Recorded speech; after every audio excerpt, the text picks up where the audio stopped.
რეგისტრაცია გაიარა პარლამენტის 104 წევრმა, ფორუმი არის, ხდომა გახსნილია. კოლეგებო, ვაგრძელებთ დამტკიცებული დღის წესრიგით, დღეს საქმიანობას, დღეს გვექნება ჩემი ანგარიში ყოველწლიური და ასევე ნაცნობ მოძრაობას აქვს მოთხოვილი თავისუფალი ტრიბუნა, რომელიც დღეს მეორე ნახევარში იქნება. სხვა საკითხები დღეს არ გვექნება, ვინაიდან ჩემი ანგარიში არის და მომიწევს ტრიბუნაზე გამოსვლა, ვთხოვ ბატონ გიაბორსკის გაუძღვეს პლენარულ სხდომას.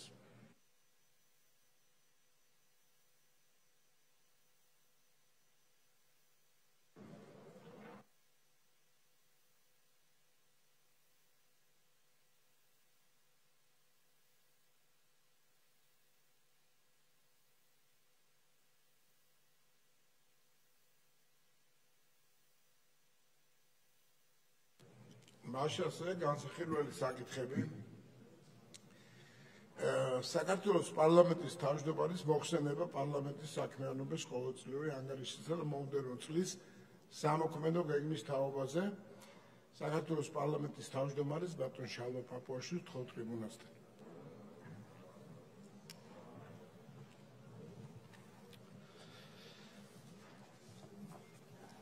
მოგესალმებით აბატონებო და ბატონებო,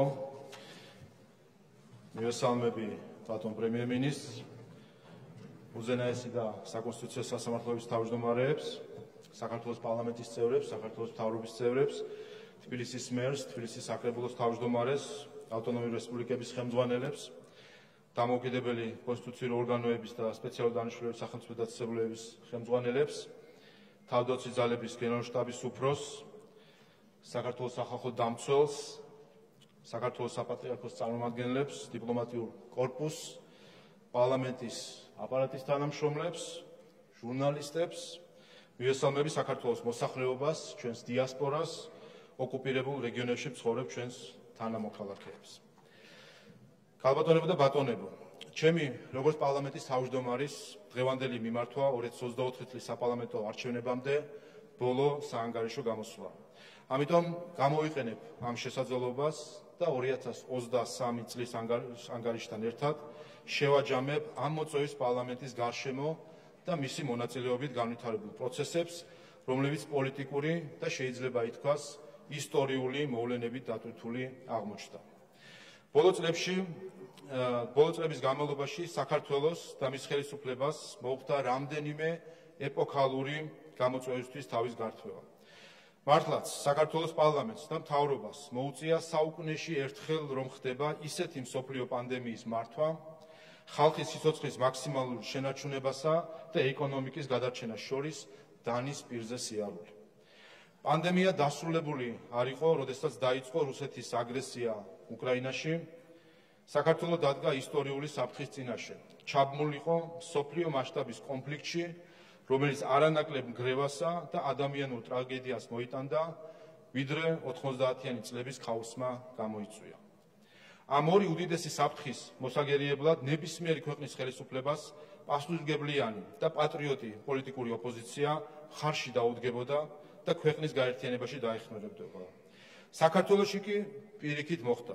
რეალურად ოპოზიციის რადიკალიზაცია ჩვენი ქვეყნისთვის მესამე დიდ საფრთხედ იქცა. ყველას გახსოვთ 2020 წლის საპარლამენტო არჩევნების დროს რადიკალიზაციის მასშტაბი, როდესაც არჩევნების ეგრეთ წოდებული გაყალბების პროპაგანდით რადიკალური პოლიტიკური ჯგუფები ხელისუფლების არადემოკრატიული გზებით ხელში ჩაგდების ცდილობასაც კი არ მოერდნენ. მსგავსი რამ განმეორდა 2022 წელს, როდესაც უკრაინის წინააღმდეგ რუსეთის აგრესიის პარალელურად ოპოზიცია საკუთარ ხალხს დაუპირისპირდა და ხელისუფლებას უკრაინაში მებრძოლების გაგზავნისა და რუსეთთან სანქციების ომში ჩაბმისკენ ღიად მოუწოდებდა. საბედნიეროდ, საქართველოს ხელისუფლებამ ყველაფერი გააკეთა სამივე დიდი საფრთხის, პანდემიის, ომის და რადიკალიზმის გასანეიტრალებლად.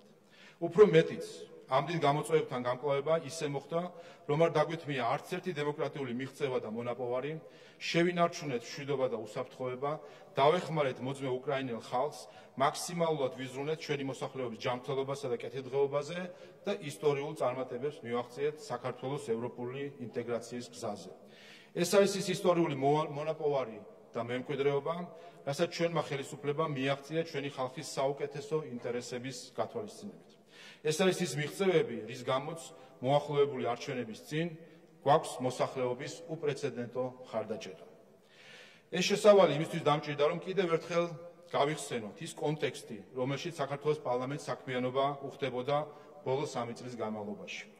და მაინც ამ გამოწვევის მიუხედავად, პარლამენტს საკანონმდებლო, საზედამხედველო თუ სხვა მიმართულებით საქმიანობის გზით არ დაუშურებია ძალისხმევა ჩვენი ხალხისა და სამშობლოს ინტერესების დასაცავად.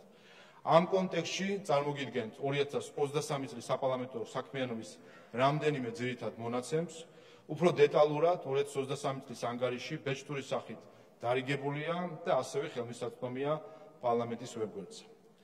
2023 წელს ჩატარდა საქართველოს პარლამენტის 65 პლენარული სხდომა. აღსანიშნავია, რომ 65 სხდომიდან 10, რაც სხდომების 15% შეადგენს, ოპოზიციამ სხვადასხვა კონფიგურაციით ბოიკოტი გამოუცხადა და არ დასწრებია. პლენარულ სხდომებზე საქართველოს პარლამენტმა 622 კანონი მიიღო. მიღებული კანონებიდან აღსანიშნავია ისეთი კანონები, როგორც არის წყლის რესურსების მართვის შესახებ, სამრეწველო ემისიების შესახებ, ტურიზმის შესახებ, საჯარო შესყიდვების შესახებ, ელექტრონული კომერციის შესახებ, პერსონალურ მონაცემთა დაცვის შესახებ, თავდაცვის კოდექსი, პენიტენციური კოდექსი, მაუწყებლობის შესახებ კანონში განხორციელებული ცვლილებები. სამწუხაროდ, იშვიათი გამონაკლისების გარდა, ოპოზიციას ამგვარი კანონების განხილვაში თითქმის არ მიუღია მონაწილეობა. არადა სწორედ მსგავსი საკითხებია, რომლებიც სინამდვილეში გადამწყვეტია ჩვენი მოსახლეობის კეთილდღეობის ზრდისთვის და ევროკავშირთან ჩვენი არსებითი დაახლოებისთვის. საანგარიშო პერიოდში პარლამენტმა დაამუშავა 620 საკანონმდებლო ინიციატივა, 54 საერთაშორისო ხელშეკრულება, შეთანხმება, კონვენცია, ანგარიში, ნდობის მისაღება წარმოდგენილი კანდიდატები, განსახილველად შემოვიდა 152 საკანონმდებლო წინადადება და 8 პეტიცია. საკანონმდებლო ინიციატივის უფლებით ისარგებლა პარლამენტის 139-მა წევრმა. ბოლო წლებში რეგლამენტით გათვალისწინებული ცვლილებების შედეგად საქართველოს პარლამენტმა უფრო მკაფიოდ მონიშნა თავისი უმნიშვნელოვანესი ფუნქცია საზედამხედველო საქმიანობა, რაც ხაზს უსვამს დემოკრატიული რეფორმების ეფექტურობას, რომელიც ბოლო წლებში იქნა განხორციელებული. 2023 წლის განმავლობაში საქართველოს პარლამენტი რეგლამენტით გათვალისწინებული სხვადასხვა საზედამხედველო მექანიზმების გამოყენების გზით აქტიურად ახორციელებდა საპარლამენტო კონტროლს აღმასრულებელ ხელისუფლებაზე. 65 პლენარული სხდომიდან თითქმის ნახევარზე, 30 პლენარულ სხდომაზე მოხდა პარლამენტის მიმართ ანგარიშვალდებული უწყებების მოსმენა. კერძოდ, 2023 წელს პარლამენტში გაიმართა პრემიერ-მინისტრის 2, მინისტრების 18 და ასევე პარლამენტის წინაშე ანგარიშვალდებული უწყებების წარმომადგენლების 10 მოსმენა. საანგარიშო პერიოდში უწყებებში გაიგზავნა საქართველოს პარლამენტის 58 წევრის მიერ დასმული 3000-მდე კითხვა. ზოგადი საზედამხედველო ინსტრუმენტების გარდა, ნდობის ჯგუფის 14 შეხვედრის ფარგლებში ნაყოფიერად გაგრძელდა თავდაცვა უსაფრთხოების სფეროს უწყებების საპარლამენტო ზედამხედველობა. აქაც აღსანიშნავია, რომ ნდობის ჯგუფის 14 შეხვედრიდან არც ერთ შეხვედრას ხაზს უსვამ, არც ერთს არ დასწრებია ნდობის ჯგუფის ოპოზიციური წევრი ფრაქცია ნაციონალური მოძრაობიდან. რაც კარგად აჩვენებს საჯარო თუ უცხოელ პარტნიორებთან მუდმივი ჩივილის მიღმა, თუ რამდენად რეალურია ოპოზიციის ინტერესი უსაფრთხოების სფეროზე ზედამხედველობის მიმართ. პარლამენტი განსაკუთრებულ ყურადღებას აქცევს ღიაობას და გამჭვირვალობას და ამ მხრივ წლებია წარმოადგენს ერთ-ერთ ყველაზე გახსნილ და ხელმისაწვდომ ინსტიტუციას. 2023 წელს საჯარო ინფორმაციის გაცემის მოთხოვნით საქართველოს პარლამენტში შემოვიდა 383 განცხადება, რომელსაც ყველას სათანადოდ გაეცა პასუხი. გარდა ამისა, საზოგადოებრივი მაუწყებლის ბაზაზე ამოქმენდა პარლამენტის სატელევიზიო არხი, სადაც გადაიცემა პარლამენტის ბიუროს, კომიტეტების და პლენარული სხდომების ყველა ასეთი სხდომა. ამას ემატება პარლამენტის YouTube არხი, სადაც პირველად საქართველოს პარლამენტის ისტორიაში ნებისმიერი მოქალაქისთვის ხელმისაწვდომია პარლამენტის სხდომების სრული ვიდეო არქივი დაწყებული 2022 წლის სექტემბრიდან. სიახლის სახით გეტყვით, რომ დღეიდან პარლამენტის ვებგვერდზე განთავსდება პარლამენტის პლენარული სხდომების სტენოგრამებიც. დღეს უკვე სრულად არის ატვირთული 2023 წლის სტენოგრამები, ეტაპობრივად შეივსება წინა წლების არქივებს. ქალბატონებო და ბატონებო, გახსოვთ, რომ 2020 წლის არჩევნების წინ ქართული ოცნება იყო ერთადერთი პარტია, რომლის მთავარ საარჩევნო დაპირებას 2024 წლისთვის საქართველოს მიერ ევროკავშირში გაწევრიანების განაცხადის შეტანა წარმოადგენდა.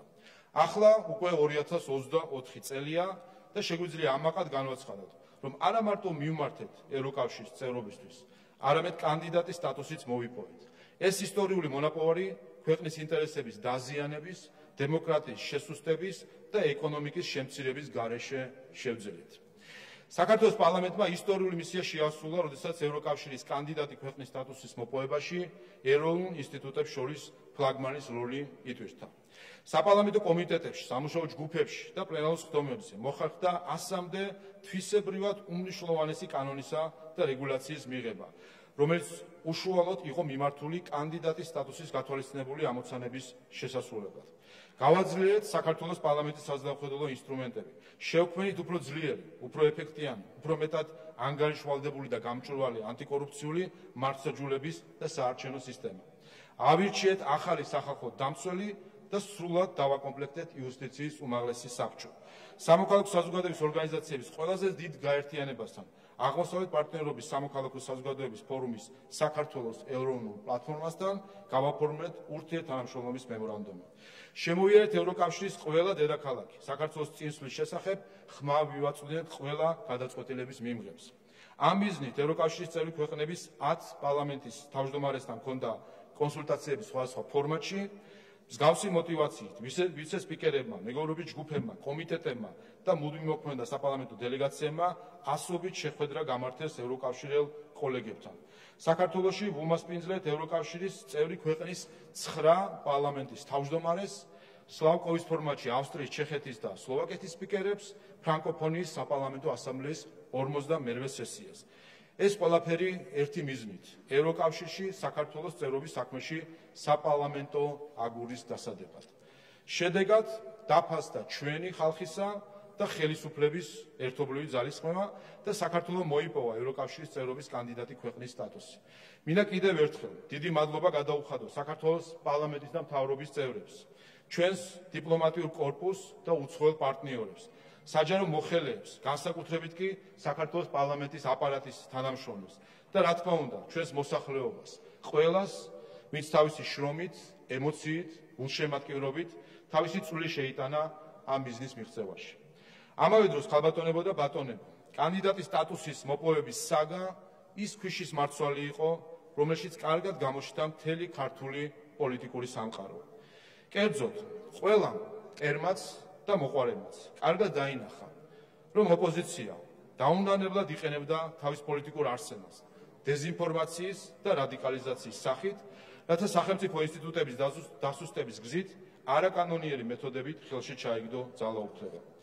და რადგან ერთიც და მეორეც მიმდინარე წელს ალბათ უხვად გვექნება, მინდა საზოგადოებას გავაცნო დეზინფორმაციისა და რადიკალიზაციის ტალღების ანატომია. და ყველასთვის ეს იყოს გაკვეთილი, რათა მიმდინარე წელს არ დავდგეთ იმავე გამოწვევების წინაშე.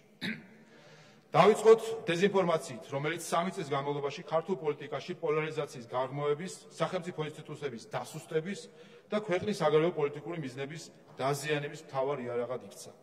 წლების განმავლობაში ოპოზიცია ცდილობდა პრორუსულობა დაებრალებინა მართველი პარტიისთვის.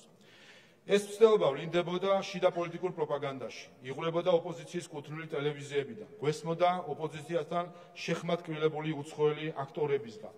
მაგრამ დღემდე ვერავინ მოახერხა, არც თუ ფაქტებით, არამედ ოდნავ მაინც გამართული ლოგიკით აეხსნა, რატომ ესხმით თავს ოპოზიცია ხელისუფლების საგარეო პოლიტიკას. საპარლამენტო უმრავლესობის პოზიცია იყო და არის სტრატეგიული მოთმენის პოლიტიკა, რომელიც არც წელზე მეტი ხნის განმავლობაში წარმოადგენდა ჩვენ სტრატეგიულ პარტნიორებთან შეთანხმებულ პოლიტიკას. საქართველოს მძიმე გეოპოლიტიკური გამოწვევების და ეროვნული ინტერესების გათვალისწინებით.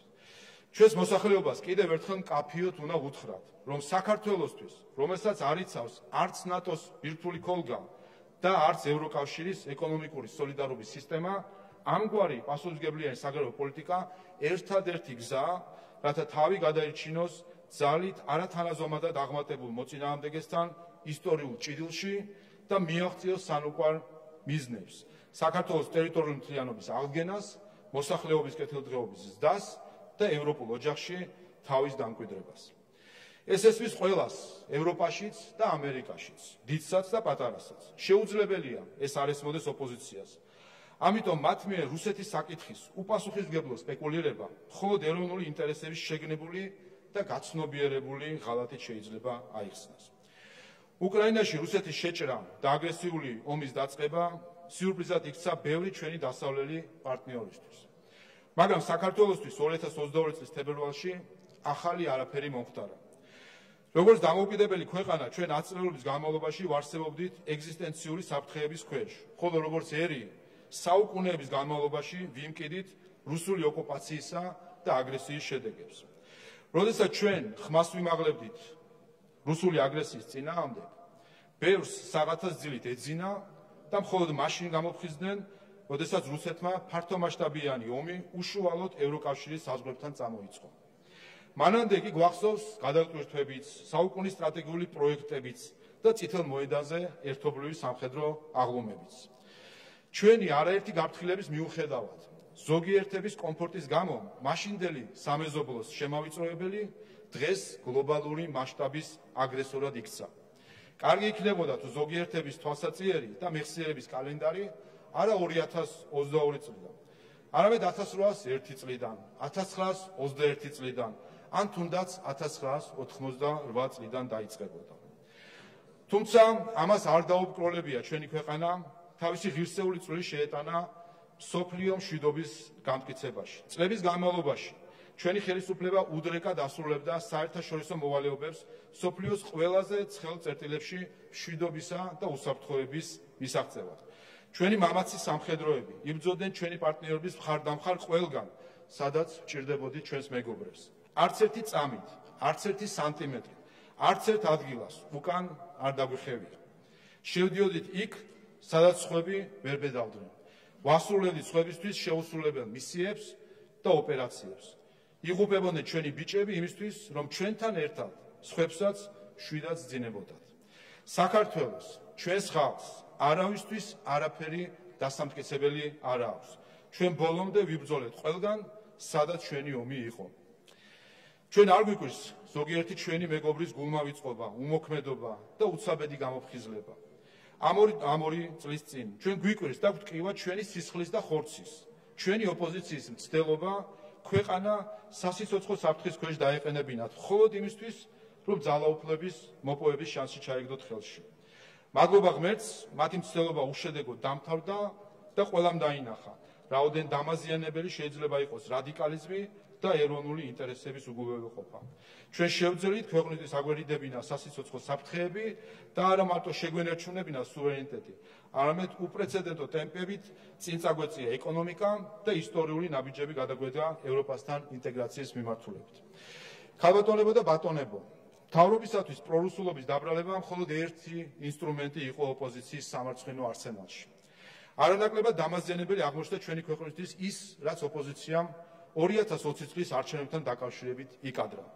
ყოველგვარი მტკიცებულების გარეშე, ლამის 1 წლის განმავლობაში აქტიურად ავრცელებდა დეზინფორმაციას 2020 წლის საპარლამენტო არჩევნების გაყალბების თაობაზე.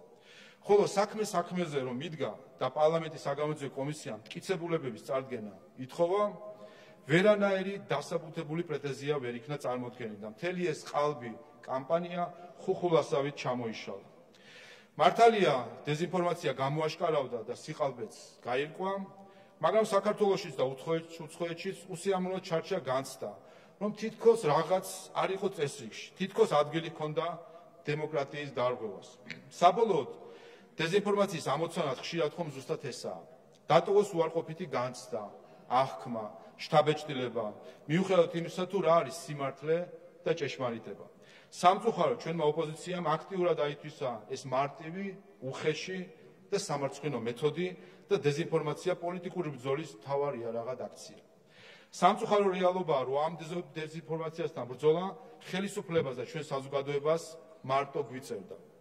კარგ შემთხვევაში დუმდნენ, ცალკეულ შემთხვევაში კი დეზინფორმაციის შექმნასა და გავრცელებაში თავად მონაწილეობდნენ არასამთავრობო ორგანიზაციები, რომლებიც წესით ნეიტრალური პოზიციიდან უნდა აფასებდნენ მოვლენებს. სამწუხაროა, რომ ქართულ რეალობაში რამდენიმე ასეთი ორგანიზაცია ხშირად ეჯიბრება და ჯობნის კიდევაც ოპოზიციას დეზინფორმაციის შეთანხმებულ გავრცელებაში. არასამთავრობო სექტორის ნაწილი, რომელიც საზოგადოების ინტერესებს უნდა გამოხატავდეს, პრაქტიკულად რადიკალი პოლიტიკოსების მოკავშირედ იქცა. ვინაიდან რადიკალიზმი ქართული კულტურისთვის უცხო და მიუღებელია, ამიტომ რადიკალი პოლიტიკოსების და მათი მოკავშირე ორგანიზაციების ქმედებები ვერ იწვევს იმ ეფექტს, რომელიც მათ აქვთ ხოლმე ჩაფიქრებული. ხალხი არ უსმენს რადიკალებს. რადიკალი პარტიებისა და ორგანიზაციების დეზინფორმაცია მხოლოდ მაშინ ხდება ეფექტიანი, როდესაც ზოგიერთი ჩვენი სტრატეგიული პარტნიორი დეზინფორმაციის კამპანიის უნებლიე მონაწილე ხდება. ამის ყველაზე კარგი მაგალითი იყო გასული წლის მარტის აქციები და კამპანია, რომელიც მიმართული იყო ჩვენი განზრახვის წინააღმდეგ, რომ გამჭვირვალე გაგვეხადა უცხოეთიდან შემოსული ფინანსები საქართველოში, რომელიც სხვადასხვა ორგანიზაციას და მათ მოკავშირე პოლიტიკურ პარტიებს რიგ შემთხვევაში არამიზნობრივად და უკანონოდ ხმარდება. დრომ გვიჩვენა, რომ სიმართლე არ აღმოჩნდა კანონპროექტით შეშფოთებული ჯგუფების მაშინდელი მტკიცება, თითქოს უცხოური დაფინანსება საზოგადოებისთვის ისეთაც გამჭვირვალეა. დღეს უკვე დანამდვილებით შეიძლება იმის თქმა, რომ საჯარო საკითხებზე გადაწყვეტილების მიღების პროცესში ჩართული ინსტიტუციებიდან არასამთავრობო სექტორი ყველაზე გაუმჭვირვალეა. დრომ ასევე ყველას დაანახა, რომ კანონი ფინანსების გამჭვირვალების შესახებ არანაირად არ იყო არც კანონი აგენტების შესახებ და არც რუსული კანონი. გარდა იმისა, რომ ყველა დარწმუნდა, რომ კანონპროექტი იყო ამერიკის შეერთებულ შტატებში მოქმედი კანონის პირდაპირი სიტყვასიტყვითი თარგმანი, საზოგადოებამ ისიც კარგად დაინახა, თუ როგორ წარმოიშვა და ყოველგვარი ისტერიის გარეშე ახლაც განიხილება ევროკავშირში ამგვარი კანონის მიღების იდეა. და ეს ბუნებრივიცაა. ჩვენ ვარსებობთ საერთაშორისო უსაფრთხოების უპრეცედენტო დაძაბულობის ეპოქაში, როდესაც იათაქვეშა ჰიბრიდული ოპერაციები პოლიტიკის ლამის ბუნებრივ იარაღად იქცა. ყველა სახელმწიფოს ვალია დაიცვას საკუთარი მოქალაქეების ინტერესები და უზრუნველყოს პოლიტიკური სისტემის მედეგობა გარე გავლენების მიმართ. გამჭვირვალება, როგორც დემოკრატიის თეორია გვასწავლის, მსგავსი თავდაცვის ყველაზე ეფექტიანი იარაღია.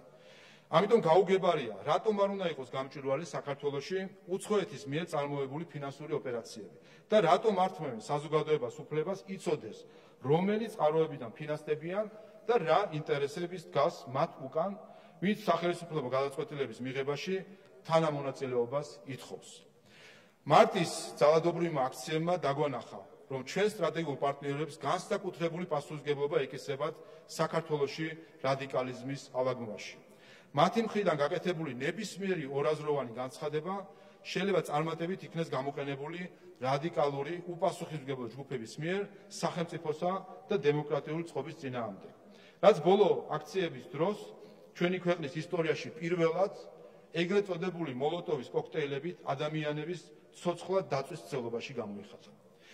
ეროვნული ინტერესების წინააღმდეგ დეზინფორმაციის გამოყენების კიდევ ერთი სამარცხვინო მაგალითი იყო ოპოზიციის მიერ წელიწადნახევრის განმავლობაში წარმოებული კამპანია, რომელიც ამტკიცებდა, რომ რუსეთი საქართველოს სანქციების გვერდის ასავლელად იყენებს. არ დავიწყებ მაგალითების მოტანას, ყველამ კარგად ვიცით ამ კამპანიის მონაწილე პირები და მასშტაბი, რომელმაც ძალიან დააზიანა საქართველოს საერთაშორისო ავტორიტეტი. ჩვენმა სტრატეგიულმა პარტნიორებმა, თუმცა დაგვიანებით, მაგრამ მაინც ყოველგვარი ეჭვის გარეშე დაადასტურეს, რომ საქართველოს რუსეთის საწინააღმდეგო სანქციები არც ერთხელ, ვიმეორებ, არც ერთხელ არ დაურღვევია. მაგრამ აქაც, ისევე როგორც არჩევნების გაყალბების კამპანიის შემთხვევაში, შეიქმნა აღქმა, განცდა, შთაბეჭდილება, რომ საქართველო რაღაცას ისე არ აკეთებს, როგორც საჭიროა. და მოხდა ისევ იგივე, ბევრს უცხოეთში და საქართველოში დარჩა უსიამო განცდა საქართველოს მისამართით. დეზინფორმაციის კამპანიის მთავარი მიზანი მიღწეულ იქნა. ოპოზიციამ დააზიანა საკუთარი ქვეყანა იმ იმედით, რომ რამენაირად ეს დაეხმარებოდა ხელისუფლების მოპოვებაში. რუსეთის მიმართ დაწესებულ სანქციებთან დაკავშირებით არის ერთი გარემოება, რომელსაც კიდევ ერთხელ უნდა გაესვას ხაზი. ჩვენ 2 წელია ვაკვირდებით, თუ როგორ წესდება სხვადასხვა სახის სანქციები რუსეთის მიმართ. ხედავთ, რომ სანქციების შინაარსი და განსაკუთრებით კი მისგან გამონაკლისების საკითხი ევროკავშირის წევრი ქვეყნების ხანგრძლივი განსჯის საგანი ხდება ხოლმე. რაც ბუნებრივია. რუსეთისთვის მისი აგრესიული ომის გამო საზღვაურის დაწესების კვალდაკვალ ყველა წევრი ქვეყანა ცდილობს, რომ ისეთი სანქცია არ დაწესდეს, რომელიც მის უსაფრთხოებას თუ ეკონომიკურ ინტერესებს უფრო მეტად დააზიანებს, ვიდრე რუსეთს. საქართველო, როგორც ევროკავშირის არაწევრი ქვეყანა, ამ დისკუსიაში არ მონაწილეობს. ამიტომ განსხვავებით ევროკავშირის წევრი ქვეყნებისგან, სანქციების დაწესების დროს საქართველოს უსაფრთხოება და ეკონომიკური ინტერესები განხილულ საგანს არ წარმოადგენს. თუმცა, მიუხედავად ამისა, რომ არ მონაწილეობთ გადაწყვეტილების მიღებაში, სწორედ უკრაინელი ხალხის მიმართ ჩვენი განსაკუთრებული სოლიდარობის გამო ჩვენ ავიღეთ ვალდებულება უზრუნველყოთ, რომ საქართველოს ტერიტორია არ იქნას გამოყენებული საერთაშორისო სანქციების გვერდის ასავლელად და როგორც ყოველთვის ჩვენ პირნათად ვასრულებთ ჩვენს ვალდებულებებს. დაბოლოს, დეზინფორმაციის კამპანიის ყველაზე სამარცხვინო ფურცელი, რომელიც ოპოზიციამ ჩაწერა საქართველოს უახლოეს ისტორიაში, ექს-პრეზიდენტ მიხეილ სააკაშვილს უკავშირდება. მისი სამართლიანი პატიმრობა და კლინიკაში სასჯელის მოხდის პერიოდი სავსე იყო პირდაპირი და დაუსაბუთებელი ბრალდებებით და ჭორებით. ოპოზიცია ამტკიცებდა, რომ სააკაშვილი მოწამეს და სიკვდილის პირას იყო. როდესაც ამ პრიმიტიულმა ტყუილმა არ გაჭრა, სააკაშვილმა სასწრაფო დაივიწყა ავადმყოფობის მითი და გამოჯამრთელებული პირდაპირ გადაეშვა რადიკალიზაციის მორევში. მოგვიანებით უცხოელი აგენტების ამერიკული რეესტრის მეშვეობით გაირკვა და მთელმა ქვეყანამ დაინახა, რომ ევროპარლამენტის კრიტიკული რეზოლუციების, ზოგიერთი უცხოელი პოლიტიკოსის, სოფლიო პრესასა და ტელევიზიებში გამოქვეყნებული სტატიებისა და ინტერვიუების უკან ლობისტებისთვის გადახდილი მილიონობით დოლარი იდგა და დგას. სამწუხაროდ ისევ და ისევ სააკაშვილის დეზინფორმაციას თან ახლდა არასამთავრობო სექტორის ნაწილის და ზოგიერთი უცხოელი აქტორის სამარცხვინო მხარდაჭერა. ტყუილი მალე გამოაშკარავდა. ყველამ კარგად დაინახა სადგას სიმართლე, თუმცა აქაც სამწუხაროდ ბევრს ქვეყნის შიგნით და გარეთ მაინც დარჩა უარყოფითი განცდა, აღქმა, შთაბეჭდილება, რომ სააკაშვილთან დაკავშირებით ხელისუფლება რაღაცას არასწორად აკეთებს.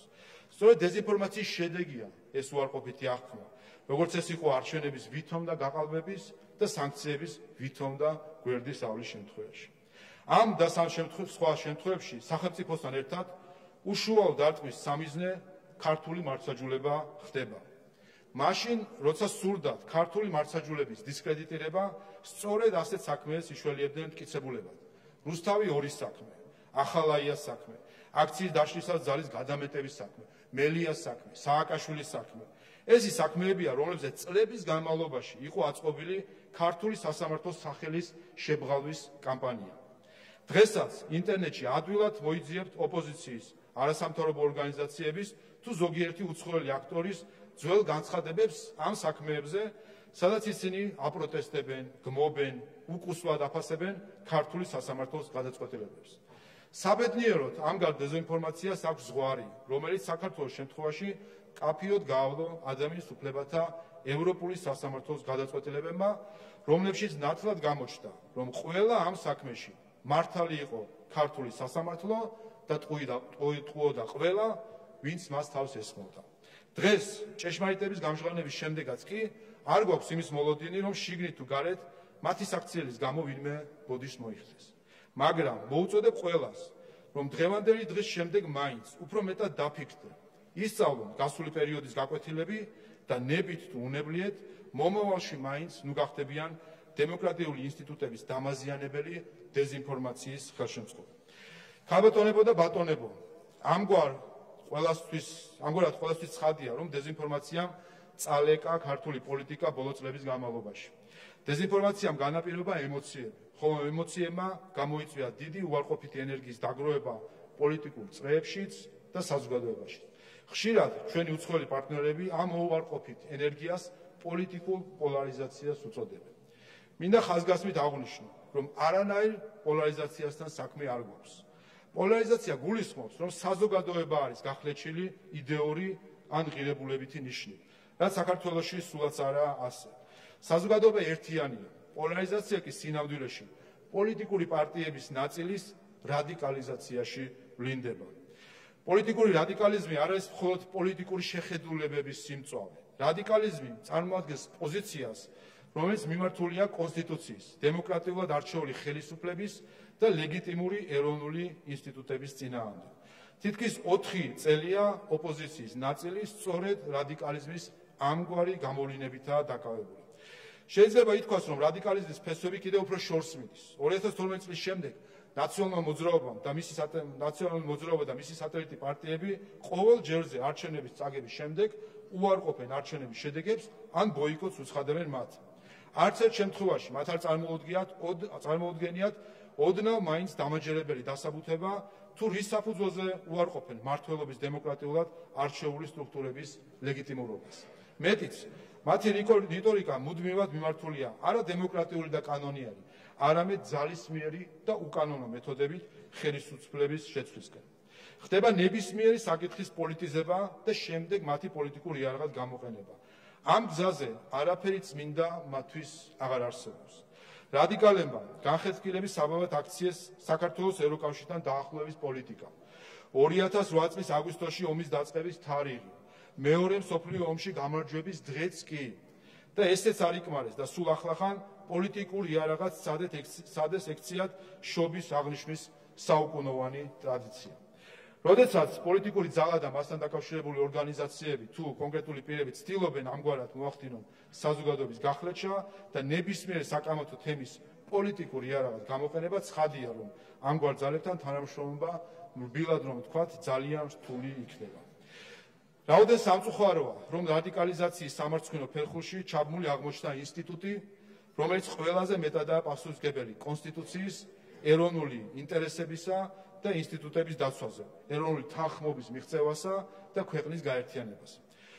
2 კვირის წინ ამ ტრიბუნიდან ქალბატონ სალომე ზურაბიშვილს მოусმინეთ, რომლის სიტყვებმაც კიდევ ერთხელ დაგვიტოვა გაწმილებისა და გულის დაწყვეტის ემოცია. ეროვნულ ინტერესებზე ორიენტირებული გამოსვლის ნაცვლად მოვისმინეთ პოლიტიკური ანგარიშსწორების კიდევ ერთი მცდელობა, რომელმაც კიდევ უფრო დააკნინა პრეზიდენტის ინსტიტუტის სახელი და მნიშვნელობა. საქართველოს პრეზიდენტმა კონსტიტუცია დაარღვია, როდესაც საქართველოს მთავრობის მკაფიო ნებართვის გარეშე დაიწყო საგარეო პოლიტიკური აქტივობების განხორციელება.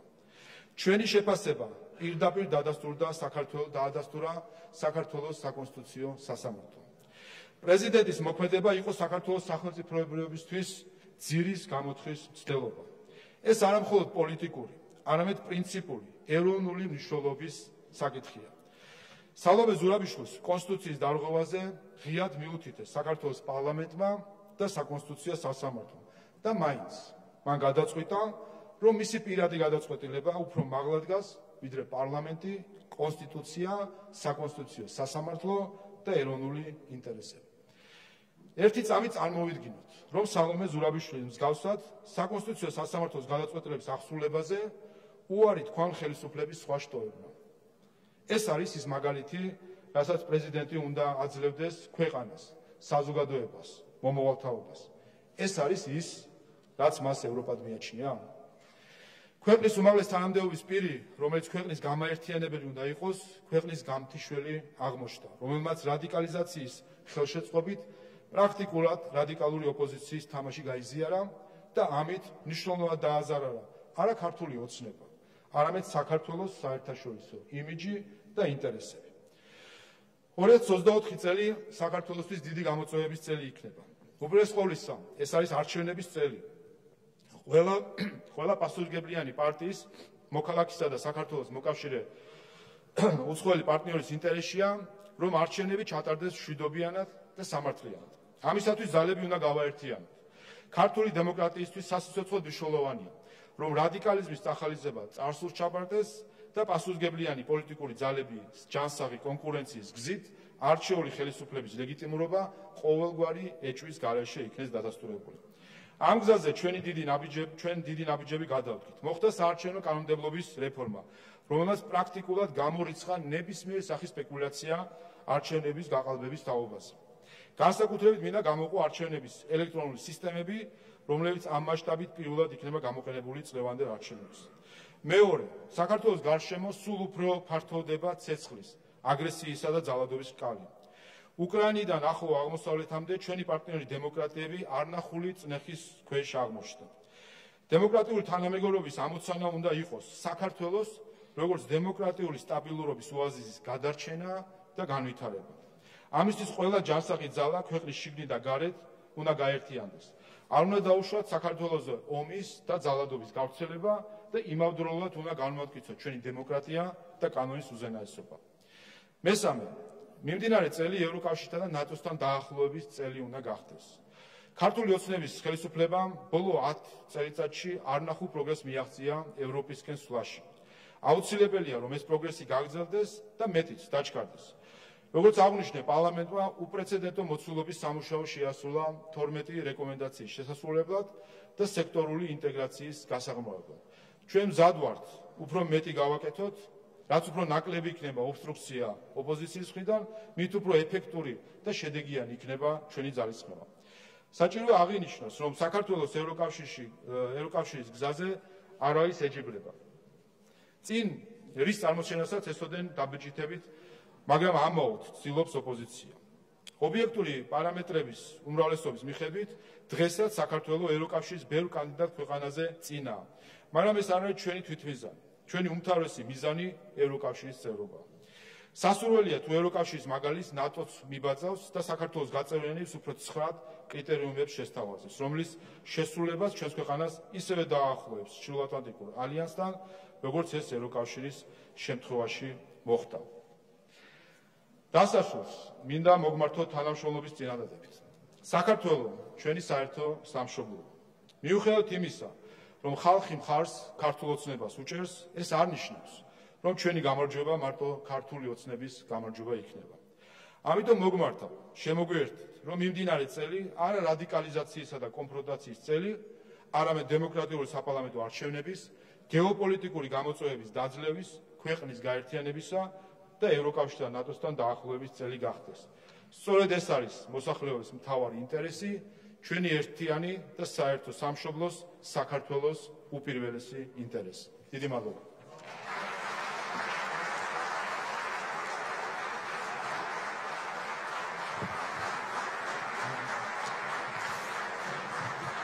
დიდი მადლობა. მოგეხსენებათ